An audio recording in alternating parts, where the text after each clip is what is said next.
जी नमस्कार।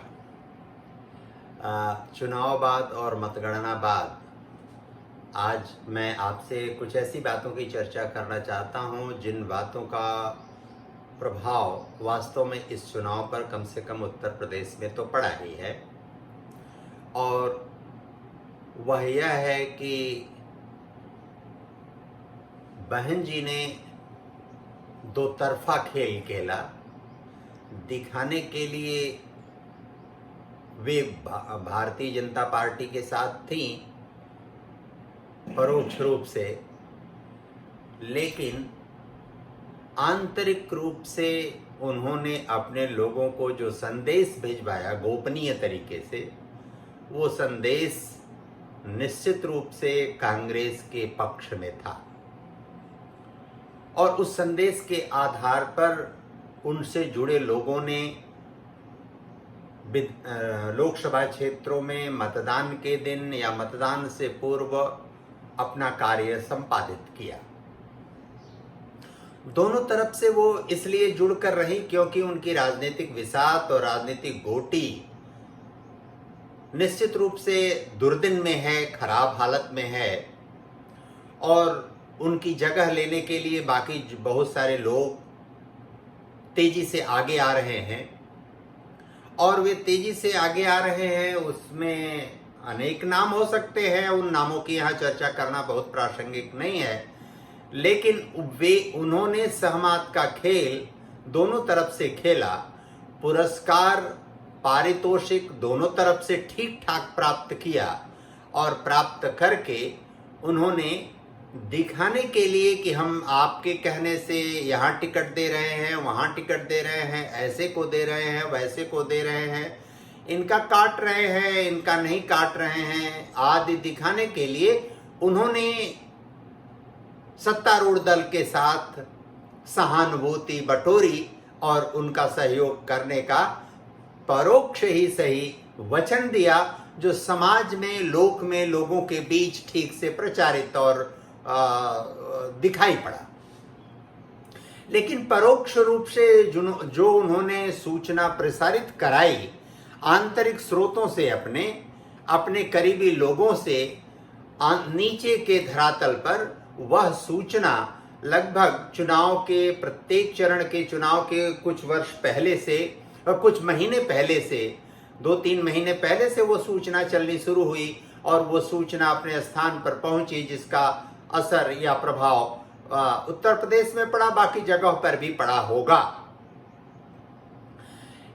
इसको कैसे एड्रेस किया जाए, कैसे देखा जाए, कैसे समझा जाए और कैसे इसका निराकरण आने वाले समय में किया जाए, क्योंकि इस सरकार ने सभी के लिए बहुत कल्याणकारी योजनाओं का संचालन किया है, चाहे भोजन वस्त्र मकान का प्रकरण हो, चाहे चिकित्सा का, शिक्षा का, सम्मान का, सुरक्षा का विषय हो, चाहे संचार एवं परिवहन के क्षेत्र में अभूतपूर्व परिवर्तन की स्थिति हो। इस सरकार ने अद्वितीय और अद्भुत कार्य किया है और सबके लिए किया है। जो भी किसान हैं, गरीब हैं, युवा हैं, सभी क्षेत्रों में अच्छे अवसर प्रदान किए हैं, और उन अवसरों को अगर कोई दूसरी दृष्टि से देखता है कुछ मुट्ठी भर लोग, तो वो बात अलग है।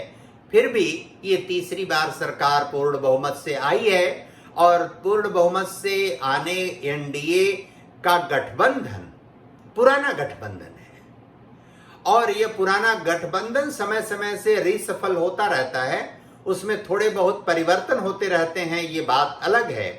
एनडीए अटल बिहारी वाजपेयी जी के समय में भी वो गठबंधन था। इतना लंबा गठबंधन शायद भारतीय राजनीति की भी अपनी एक मिसाल है, ये अनूठा उदाहरण है। और उस गठबंधन में कमोवेश जो भी उसके सहयोगी रहे हैं, वे थोड़े बहुत गतिरोध और मतभेद और दूरी नजदीकी के साथ यथावत बने हुए हैं। नीतीश जी किसी किस्म परिस्थिति में बीच में दाएं बाएं हुए हों, लेकिन अटल जी के समय में भी वो साथ थे, आज भी साथ हैं। चंद्रबाबू नायडू जी उस समय भी साथ थे, आज भी साथ हैं। बहुत सारे ऐसे लोग जो उस समय साथ थे, आज भी साथ हैं। यानी एनडीए का ऐसा नहीं है कि वो यूपीए थी अब इंडिया हो गई, या पहले थी ही नहीं अब हो गई, इस चुनाव में हो गई उस चुनाव में हो गई। एक तरह से भारतीय जनता पार्टी एक स्वतंत्र राजनीतिक दल है और उस राजनीतिक दल की स्थिति अभी भी बहुत मजबूत स्थिति में है।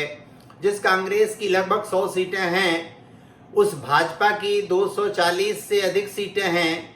यानी आज भी कांग्रेस से 2.5 गुना बड़ी पार्टी कम से कम सीटों के मामले में भारतीय जनता पार्टी है। फिर भी किस्सा कहानी करने वाले ऊट पटांग बातें और फलाने जी इतना संघर्ष कर लिए, ये कर लिए, वो कर लिए, बहुत सारी बातें काल्पनिक रूप से, आधारहीन तरीके से, अविवेकपूर्ण तरीके से, अज्ञानतापूर्ण तरीके से कही जा रही हैं, जिसका प्रत्यक्ष आप कोई प्रमाण नहीं दे सकते, प्रत्यक्ष कोई आधार नहीं है आपके पास कहने के लिए।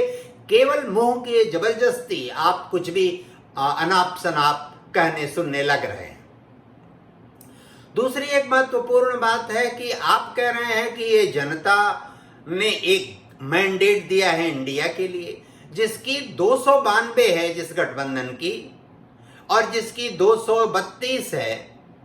लगभग 60 सीटों का अंतर है, और 60 सीटों के अंतर पर आप कह रहे हैं कि इंडिया को लोगों ने मैंडेट दिया। क्या जनता ने चुनाव लड़ा है? जनता ने चुनाव लड़ा इसलिए एनडीए को उसने बहुमत दिया और कहा कि आप ही सरकार बनाइए, आपको ही सरकार बनानी चाहिए। किसी परिस्थिति और किसी कारण से थोड़ी सीटें नीचे ऊपर होना, ये तो बात अलग है। और वो सीट लगभग 40-50 सीट टोटल कम हुई है, ये भी एक अलग विषय है। वह आंतरिक मूल्यांकन का भारतीय जनता पार्टी और एनडीए के लोग करेंगे आने वाले समय में। उसका निजात भी बहुत सिद्धहस्त लोग हैं, वो कर लेंगे।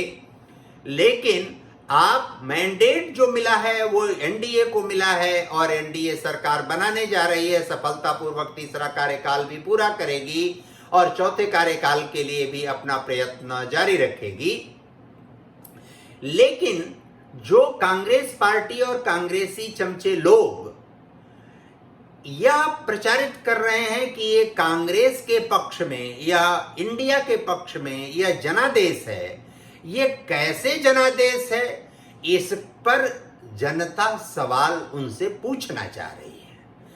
आपकी सीट, आपका वोट प्रतिशत एनडीए से बहुत कम है, और कम होने के कारण आप अपने पक्ष में इस रिजल्ट को मान रहे हैं। जब भारतीय जनता पार्टी की सीट लोकसभा विधानसभा में व्यापक पैमाने पर बंगाल में पिछली बार बढ़ी थी, तब क्या वो जनादेश भाजपा के पक्ष में नहीं था? आप भाजपा हार गई हार गई हार गई कहने लगे। जब उसकी 72 विधानसभा की सीटें आई तो आप लोग कह रहे थे भाजपा हार गई।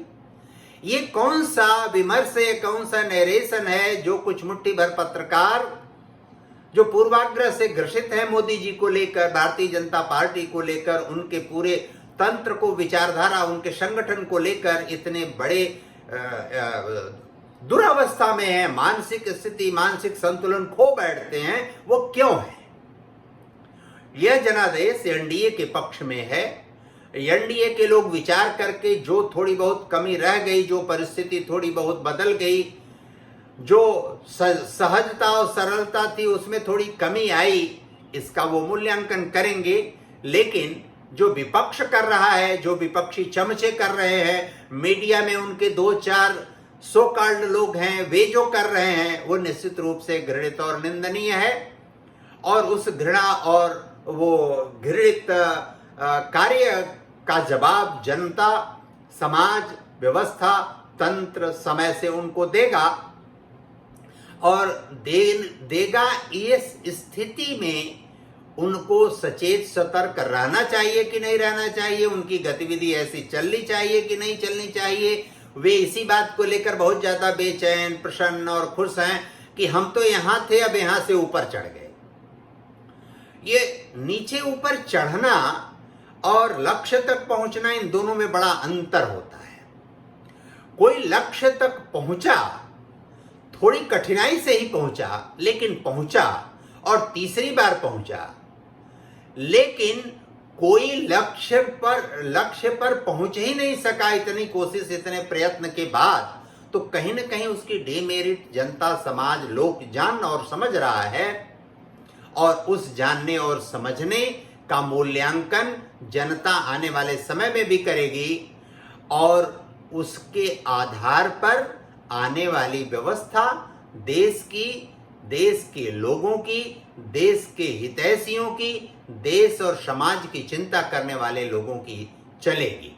लेकिन ये सवाल, ये प्रश्न बहुत महत्वपूर्ण है, और बहन जी से संबंधित जो भी विषय है उस विषय को संबंधित लोग देखेंगे, उनके संज्ञान में भी होगा, और आने वाले समय में उसका समाधान करके सभी वर्ग को साथ लेकर चलने का जो प्रयास है वो सफल होगा। इतना अनुरोध इस वीडियो में मैं करता हूं। आपसे निवेदन है कि हमारे चैनल को सब्सक्राइब करें, हमारे इस वीडियो को लाइक करें, कमेंट करें और शेयर करें, लोगों तक पहुंचाएं। हम कल पुनः आपसे मिलेंगे और दूसरी बात की चर्चा करेंगे। एक बात तय मानिए कि हमने अभी तक जो भी बातें कहा है वो किसी पूर्वाग्रह में, किसी के पक्ष विपक्ष के आधार पर नहीं, तथ्य के आधार पर मैंने बात की है। 292 जीत का आधार है कि 232 जीत का आधार है, ये बड़ा प्रश्न है। इसका आप मूल्यांकन कीजिए।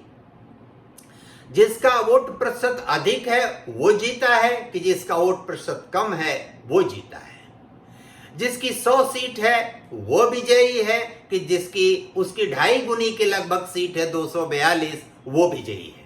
ये ऐसे प्रश्न हैं, और इन प्रश्नों का उत्तर देने के बजाय आप उल्टी सीधी हरकत करके, दाएं बाएं करके, घुमा फिरा के कच्चा कहानी कहें तो उस किस्से कहानी का कोई मतलब नहीं है। धन्यवाद, नमस्कार।